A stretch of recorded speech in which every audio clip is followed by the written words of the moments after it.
सभी प्रभु प्रेमियों को मेरा प्यार भरा राधे राधे।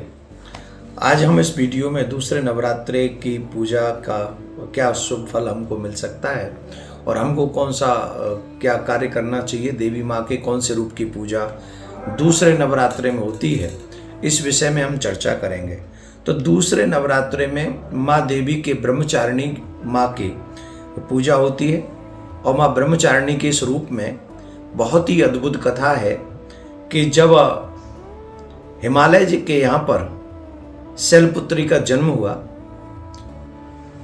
तो देवर्षि नारद जी के पधारने पर देवर्षि नारद जी से जब ये ज्ञान प्राप्त हुआ कि जो तप करही तुम्हारे कुमारी, अगर आपकी बेटी तपस्या करे तो इसके मनोकामना पूर्ण होंगे।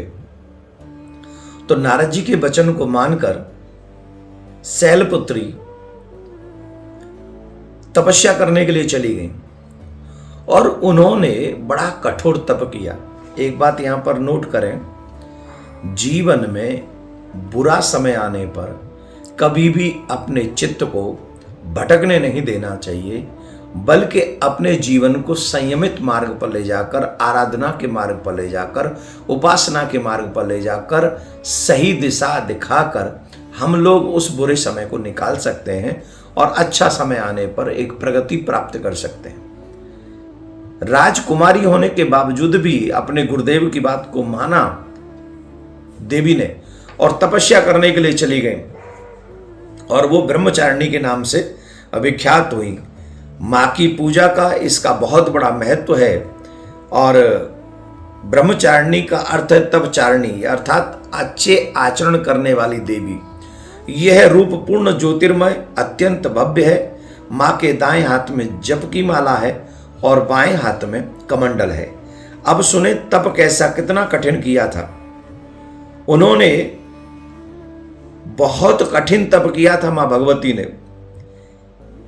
1000 वर्ष तक इन्होंने केवल फल फूल खाकर बिताए, 100 वर्ष तक केवल जमीन पर साग पर निर्वाह किया, कुछ दिनों तक कठिन उपवास रखे, खुले आकाश के नीचे वर्षा और धूप को सहकर, घोर कष्ट को सहकर रही, 3000 वर्ष तक टूटे हुए बिल्व पत्र खाए और भगवान शंकर की आराधना करती रही। ऐसी कठिन तपस्या है, बहुत ही कठिन तपस्या मां देवी ने की है, ब्रह्मचारिणी देवी ने की है।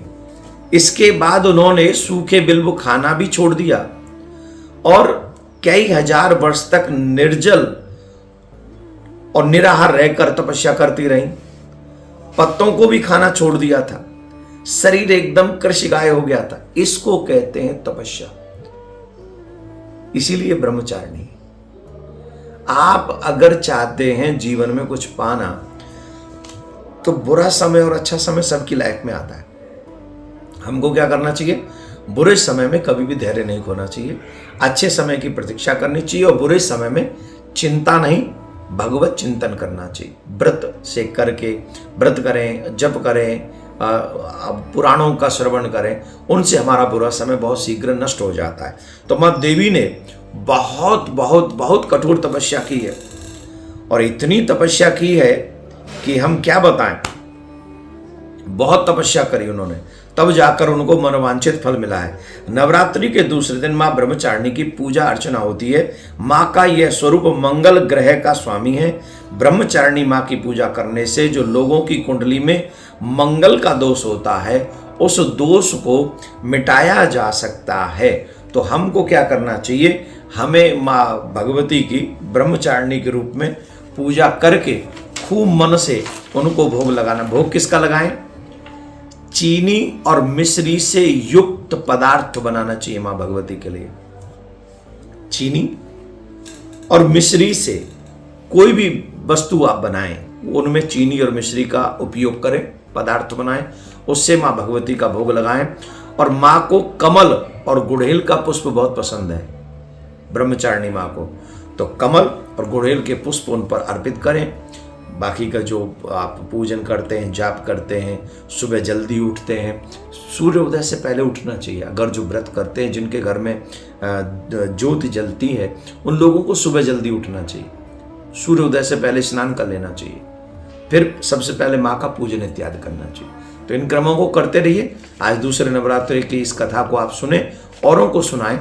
फिर मैं कल आऊँगा एक नया तीसरे नवरात्रि के विषय में आपको बताने के लिए। राधे राधे।